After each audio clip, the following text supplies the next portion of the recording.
everybody. I was out in the building working today and realized that I always claim I'm gonna take updated pictures of stuff that we hold back, and I always take pictures of stuff when it hatch. I rarely ever get a chance to update it. I always say I'm going to. I have great intentions when I start, but I just almost never have any time. I don't get around to it, and so it's kind of a poor excuse, but some of the stuff I'm pretty excited about that's in my holdback rack. Thought some people might want to see some of that stuff. Also thought it's been probably 2 or 3 years since I posted a video. Lost my login info for YouTube for a while. Couldn't get in there. Finally got back into it, and figured I'd go ahead and make a video today. Put up some of the holdback stuff that we have in the racks that we're excited about. Also wanted to get back to doing some videos, primarily because again, time got the best of me. I had intentions for quite a few years now of making a collection page on my website for all the jeans that we work with that I started, and I'm starting to release more of those, and I'm primarily talking about the Mirage jean, the yellow jean, the what jean, and the Typhoon jean, which I used to call Hurricane. Some people have called it Bailey Hypos. It started in my hypo stuff, but I renamed it from Hurricane to Typhoon just because Hans Weiner in Europe's got a Hurricane jean as well. Our jeans are not the same. I've been producing my stuff since I think 2008 or 9, but I'll get into that when I get into those videos. But the intention for those videos too is kind of to run through what we've produced with those jeans, the foundation animals for those jeans, and a lot of other stuff we've done with them, so I can kind of have the history in colors and patterns and comparison captures of those jeans compared to other things, and get that in a location where when I have customers that are asking about what those jeans are, what they do, I can just kind of direct them to those videos. So hopefully here over the next couple of months, I'm going to get those videos put together, and you'll see those videos starting to come out. I'll post them up as I get them. I'm not huge on the whole video thing, so I'm not doing any edits. Just doing simple videos and posting them up just like they are. So if I have some blunders in there, my apologies. And may have some camera issues. I do all this by myself, so I don't have anyone helping me with the camera thing, so bear with me. It'll take a little bit of time, and that's a good segue into bear with me for a second. Let me get the camera set up so we can get some animals.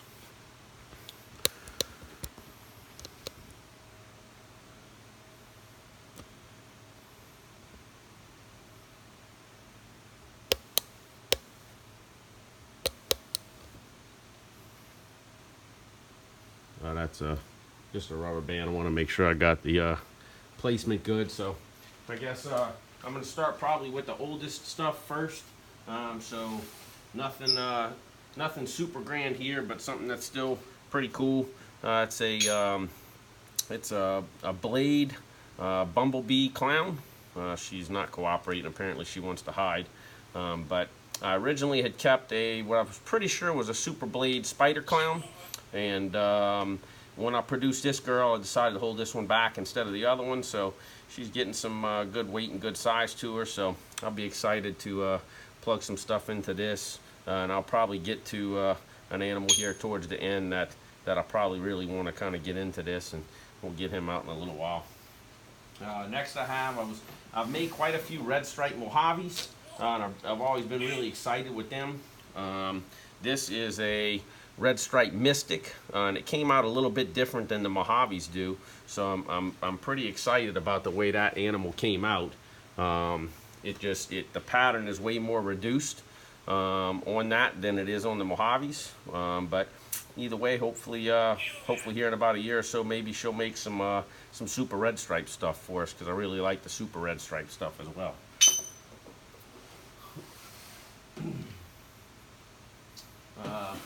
This is one that I actually held back, and it wasn't that I was necessarily going to hold it back, but she hatched and was extremely tiny and needed a lot of work to get going. So I've just kind of threw her in my rack and just never put her up for sale, and maybe she'll end up coming up for sale at some point in time, but That's what I believe is a pastel inchy yellow belly soul sucker.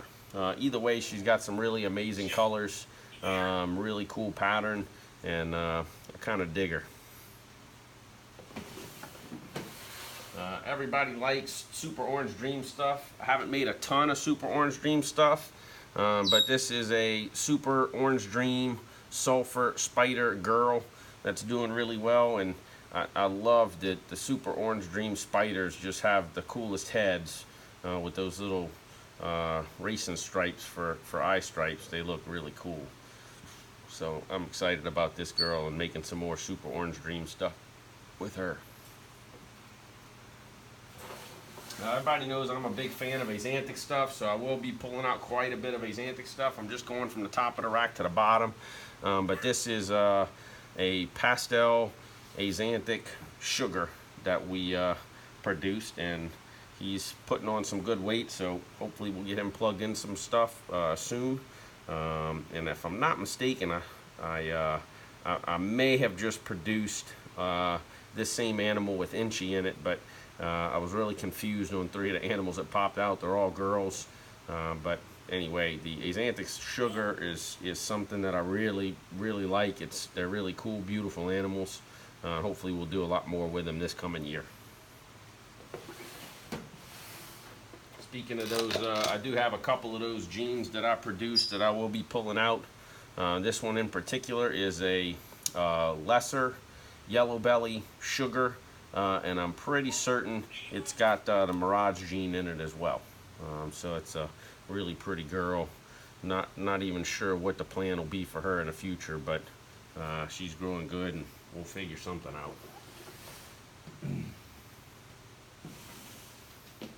This one I actually had for sale for quite a while. Looked at it for a little while in the sale rack and just decided that I couldn't part with it.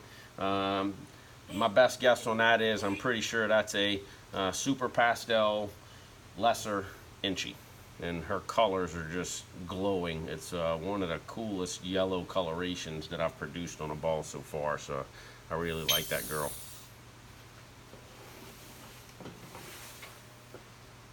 This is one I've actually got a girl hopefully ovulating soon. This is one of my really favorite Coral Glow crosses that I've produced so far, and that's a pastel super lace blackback Coral Glow.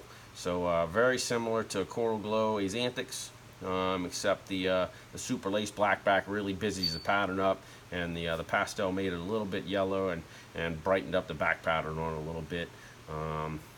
I'm really excited to make some more of these guys this year.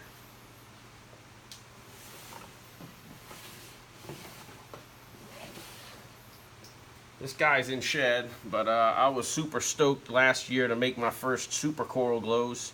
And this is just a Super Coral Glow sugar.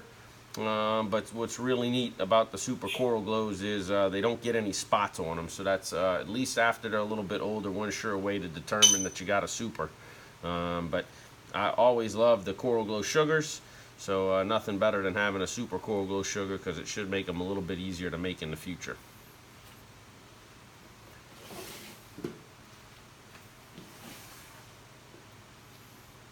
This is his brother that I'm pretty sure is a pastel Super Coral Glow sugar. And I also made a female super pastel Super Coral Glow sugar. She's been a really crazy eater. She'll kill her mouse all the time and won't eat it, so she's a little thin and in shed, so you can't see. But really, she looks very similar to this animal, just a lot more white, and a little bit of the yellow's taken away, and that's probably a result of the Super Coral Glow. And that's just a little bit of poop what I rubbed on the head. That's not really how the head color normally looks.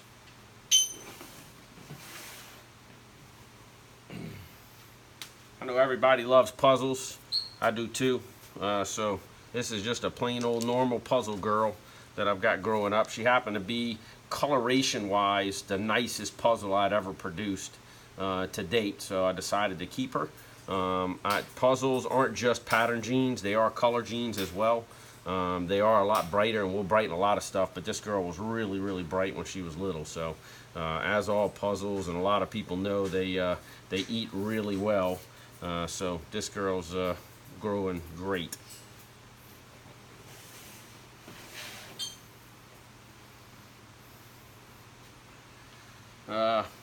Again, one of the ones I was a little bummed about this year. I made the first Lemon Blast puzzle and Pinstripe puzzles this year. I was really hoping that the puzzle would be a little bit more influenced and you could see it a little bit better. It's very difficult to make out Puzzle Gene and anything Pinstripe that I've made so far. So I just grew it up because it is a girl, so nothing wrong with having another girl puzzle running around, but still a little bit more work to do with the Pinstripe in the puzzle. It's possible that maybe something else will help override the pin, but it's just such a dominant pattern mutation that it even won out over the puzzle. But I'm thinking I'm getting this in the right spot. But the little bit of neck pattern right here, you can kind of see the puzzle squares right here in the neck, and then the eye stripes, even though they're somewhat disappeared. Hopefully you can see I'm in the camera in the right spot. But you can see the puzzle eye stripe on those Pinstripe puzzle stuff. I love these guys. I actually just produced another one. This is a GHI Hypo, and I'm actually fairly certain after looking at a few other Hypo GHIs that this one does have the Typhoon gene in it. My original GHI Het that I made was a Typhoon, and I questioned whether or not he was, because I haven't produced a lot of Typhoon stuff from him, but he is. And the other Hypo GHI I produced looks identical to this one. He came out of a little tiny boo bag and dropped his yolk, so he's a little bitty, but he's probably had about 4 or 5 or 6 mice now, so he's well started and doing good. So hopefully I'll have him up for sale for too long. But I'm really excited to do some stuff with the Hypo GHI, and the colors on that guy are just phenomenal.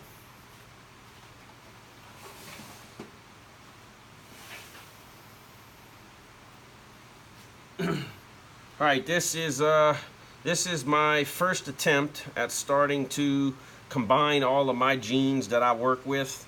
So this is a yellow gene Typhoon Mojave. He happens to be Het for Hypo, and I will show his sister here in a minute. His sister is a yellow gene Typhoon Hypo Mojave. And I was really excited about the orange that the Typhoon threw back into the yellow gene. But so far I'm pretty excited about this, and I am working this year on combining some of the other genes together, because the ultimate goal is to get all four of my genes into one animal. So that's going to take a little bit of time, but this was the first step in getting there. So we'll see how it progresses.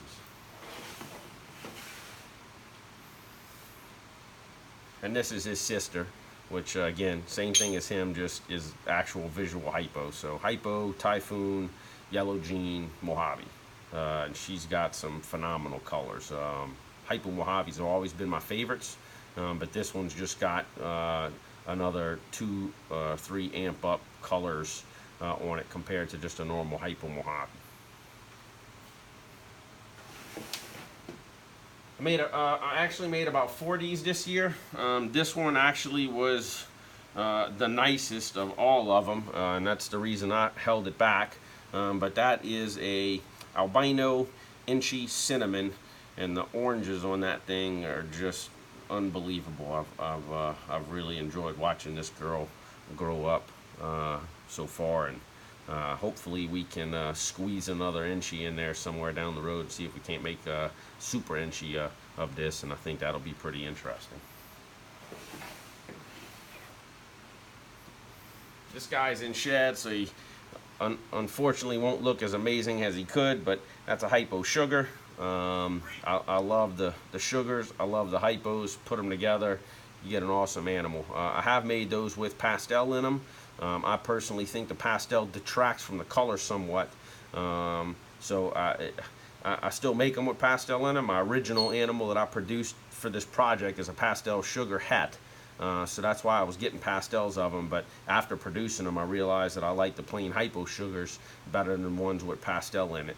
So now that we got the Hypo sugar like this, we'll see what other genes we can put in there. Maybe some Mojave or some inchy.